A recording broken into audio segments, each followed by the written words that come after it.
The envelope slipped from his trembling fingers, landing at my feet with a soft thud that echoed louder than any scream in the empty dorm hallway. Inside were letters, dozens of them, each addressed to me in his meticulous handwriting. Words of love he'd never spoken aloud, pages filled with the raw ache of a heart too scared to beat in rhythm with its own truth. My roommate, the ice-cold shadow who'd haunted our shared space all semester, finally cracked open the door to his soul, whispering, "Alex." I couldn't say it, but I wrote it every night, and in that instant, the walls between us crumbled like they'd been made of nothing but fear. I stared at the bundle in my hands, the paper edges worn from endless rereads he must have done in secret. Jordan's eyes, those piercing blue ones that had dodged mine for months, finally held steady, glistening with a vulnerability that made my chest tighten. We'd been strangers in the same room since August, him with his late-night study sessions and silent departures before dawn, me blasting playlists and inviting friends over, both of us navigating freshman year at UCLA like ships passing in the fog of Los Angeles traffic. But now, with finals week looming and the campus buzzing with end-of-term chaos, this confession hit like a plot twist in one of those indie films we both pretended not to watch. It started innocently enough, or so I thought.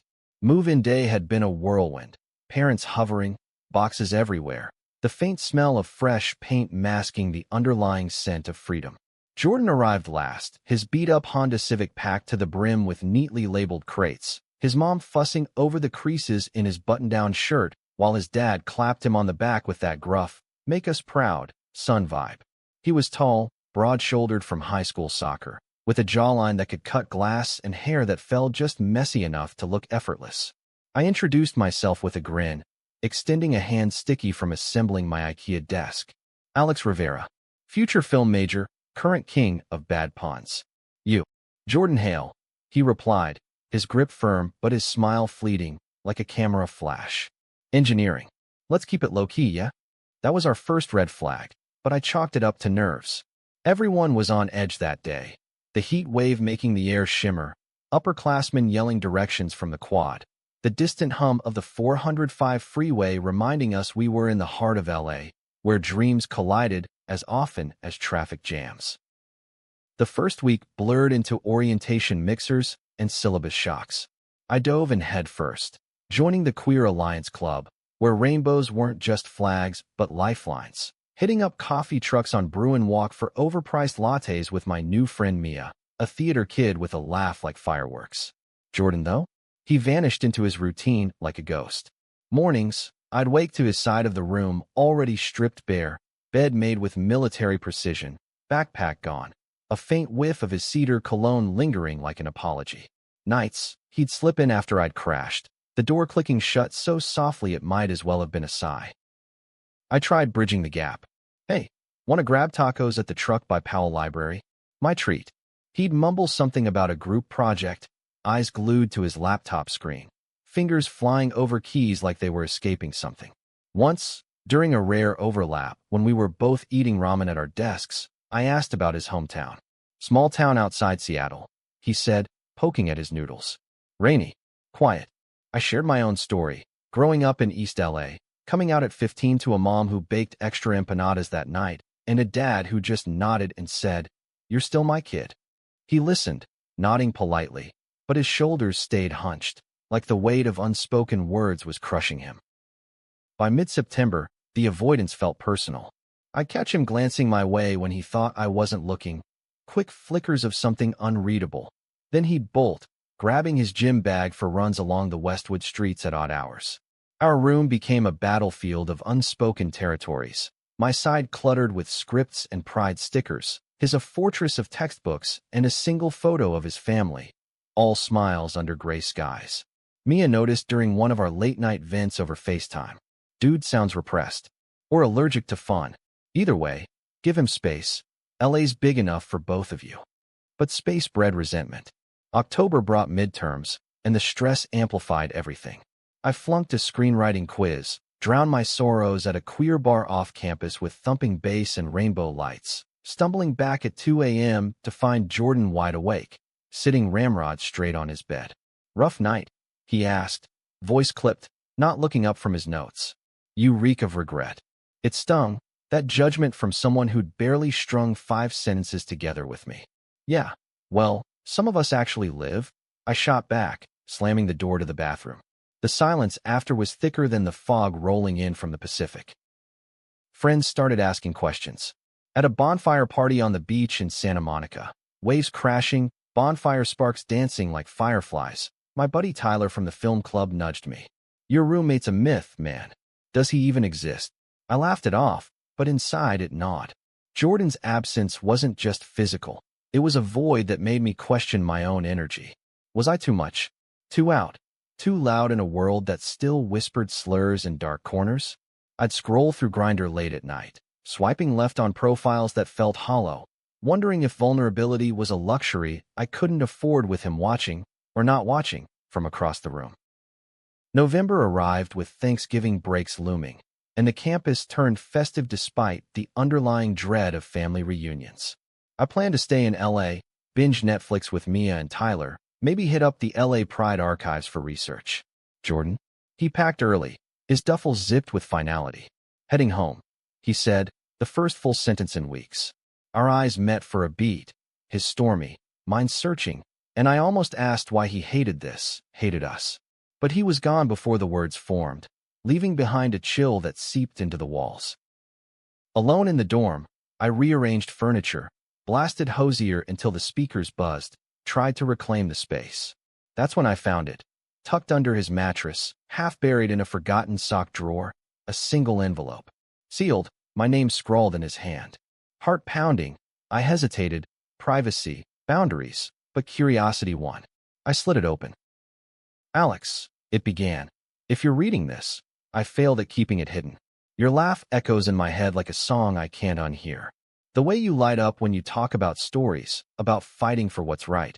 It's terrifying how much I want to be part of that world. But I'm not ready. Not yet. Forgive me for the distance. It's not you. It's the storm inside me." I read it 3 times, breath catching. Storm? What storm? The letter ended abruptly and signed, but it was his. The precise loops, the faint ink smudges from anxious presses. I sealed it back, hands shaking, and spent the break pacing the empty quad, piecing together fragments. The glances, the cologne trails, the way he'd linger in the doorway some mornings, like he was memorizing me. When he returned, tanned from whatever family hike they'd done, the air crackled. He sensed it immediately, his unpacking slower, deliberate. "Everything okay?" he asked, voice low. I nodded, too raw to push.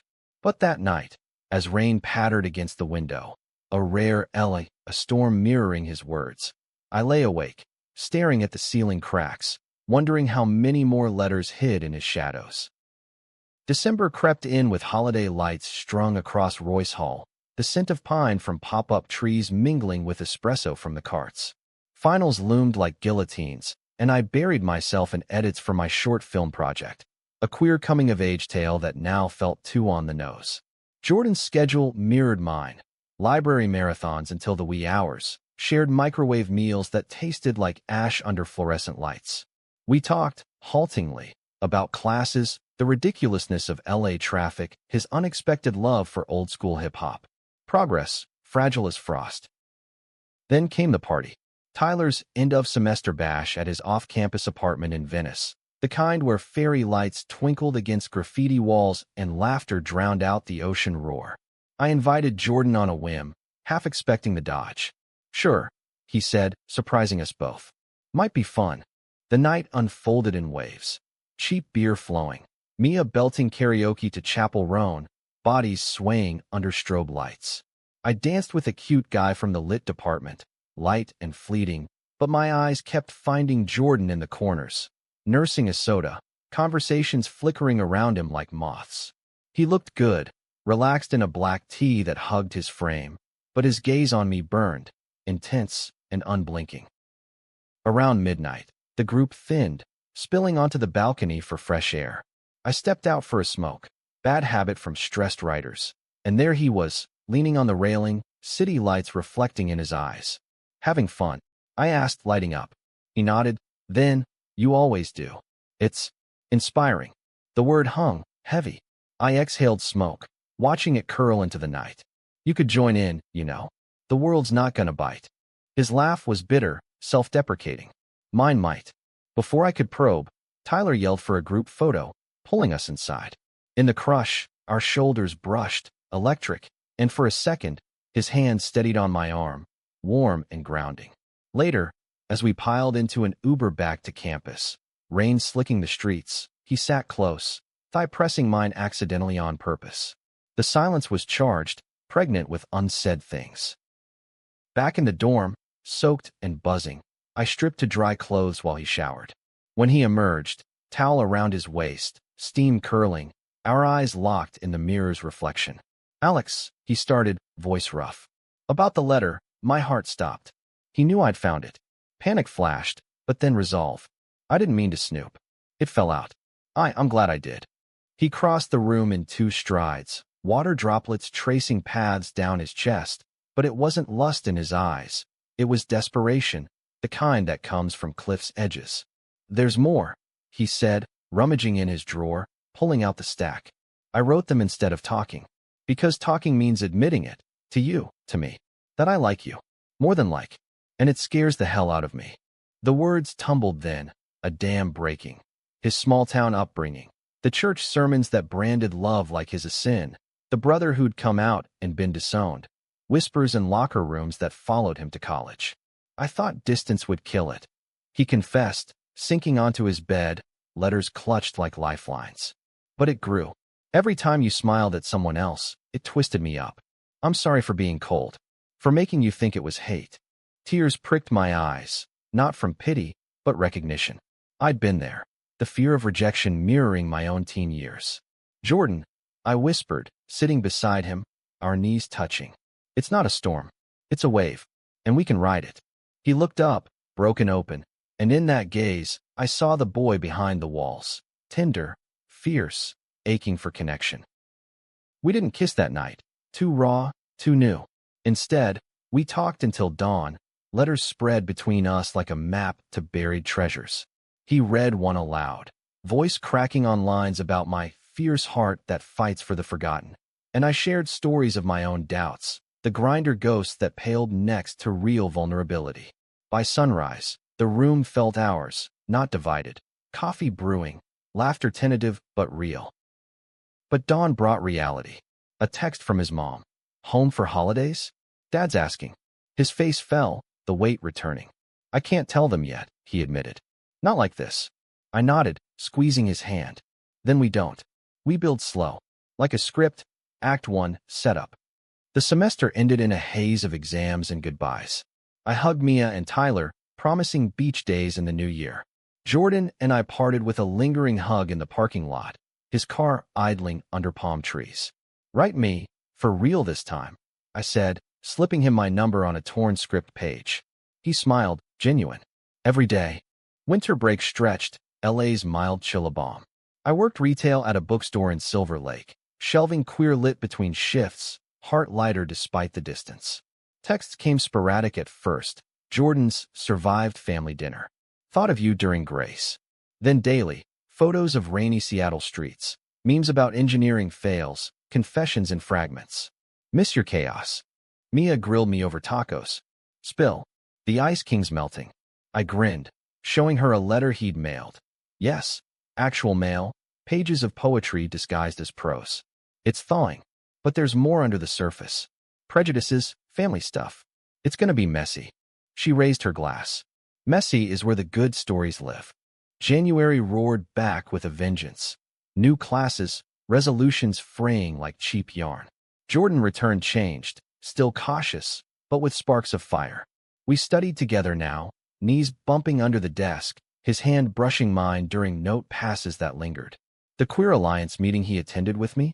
Awkward at first, him fidgeting in the back, but when we discussed invisibility in media, he spoke up. "It's like being erased before you even start." The room applauded. I beamed, pride swelling. But cracks showed. A call from home mid-month, his voice tied after. Dad found my old journal. Nothing explicit, but he lectured for hours on traditional values. He paced the room, fists clenched. "I want to scream at Alex. That I'm bi, that I love." He stopped, flushing. Love. The word hung, unspoken fully, but felt. I pulled him down, arms around his shoulders. When you're ready. I'm here. That night, we watched Moonlight on my laptop, tears silent, his head on my shoulder, a first. The film's quiet power mirrored us, fractured identities mending in stolen moments. February brought Valentine's, campus awash in red hearts and awkward crushes. Jordan surprised me with a mixtape, analog, on cassette, tracks from his childhood mixed with new queer anthems. For the letters I couldn't send, he said, shy. We walked to the rose garden at night, petals glowing under string lights, hands intertwined for the first time. His palm was calloused from tools, mine soft from keyboards, but they fit. Yet tension brewed. Tyler threw a pre-spring break rager, bodies packed tight. I danced, loose from sangria, when a guy, exaggerated flirt, all charm, ground against me. Jordan watched from afar, jaw set, then vanished. I found him outside, rain starting again, back against the wall. You okay? He exploded, no. Seeing you with him, it rips me. I'm not out, not fully, and you're free. It's unfair to you. The fight spilled, my frustration at his half-in, his terror of losing family. I can't be your secret, I yelled, voice breaking. I deserve all of you. He grabbed my wrist, desperate. You have me. Just give me time. We stood there, soaked, until apologies came in whispers, a hug that turned into holding on for dear life. Spring break split us. Me to East LA for family tamales, him to Seattle for forced normalcy. Letters bridged it, mine chatty, his poetic, delving deeper into psyches. He admitted the avoidance stemmed from a high school crush gone wrong, outed and bullied. I built walls to survive. You chipped them down without trying. Back on campus, renewal bloomed. We volunteered at a pride center in West Hollywood, sorting donations, his laughter freer amid rainbow chaos. Friends warmed to him, Mia dubbing him Thaw Boy, Tyler bonding over soccer highlights. But shadows lingered. A homophobic slur graffitied on our hall, Jordan freezing at the sight, me raging to our ace. Climax built in April, cherry blossoms dusting paths. Jordan's brother, the disowned one, reached out via Facebook, now living in Portland, thriving. Come visit, the message read. Jordan showed me, trembling. He gets it. Maybe Dad could too. We planned a road trip, me as wingman, but en route, a call from home. Dad's sick, heart scare. Jordan turned pale. I have to go alone. Tell him now, or never. The drive to Seattle was solo agony for him. For me, pacing westward, hard in throat. Days blurred into worry. Texts sparse, then radio silence. Mia stayed over, binging rom-coms. He's fighting his war. You'll be the victory lap. He returned changed, hollow-eyed but resolute. Over takeout in our room. Now ours. Posters mingled, beds pushed closer. He unpacked. The hospital vigil, Dad's weak grip, the confession whispered at bedside. I'm by, Dad. And happy. Silence, then a nod. Just be safe, son. No fanfare, but acceptance's seed planted. Tears flowed then, his head in my lap as I stroked his hair. You did it, I murmured. The storm passed. He looked up, eyes clear. Because of you. I love you, Alex. All in. Our first kiss was soft, under the desk lamp's glow, tentative lips, tasting of salt and spring. No rush, just promise. The semester wound down with cap and gown fittings, beach bonfires, futures whispered, grad school dreams, road trips east. Graduation loomed, but we lingered in the now. Hands held on Bruin Walk, letters compiled into a journal, a testament to thawing. Jordan's family visited, awkward but thawing too. Mom hugging me fiercely, Dad clapping shoulders with less gruff. Prejudices didn't vanish, but understanding budded, fragile as new leaves. In the end, it wasn't fairy tale perfection. Misunderstandings lingered, conflicts with old friends who envied our glow, societal jabs in news feeds. But we grew. Him bolder, me patient, love a verb we conjugated daily. From cold avoidance to warm confessions, our story unfolded, not in grand gestures, but quiet revolutions of the heart. And as summer sun baked the campus empty, us plotting a cabin getaway in Big Sur, I knew. The best plots twist when you least expect, but they always lead home.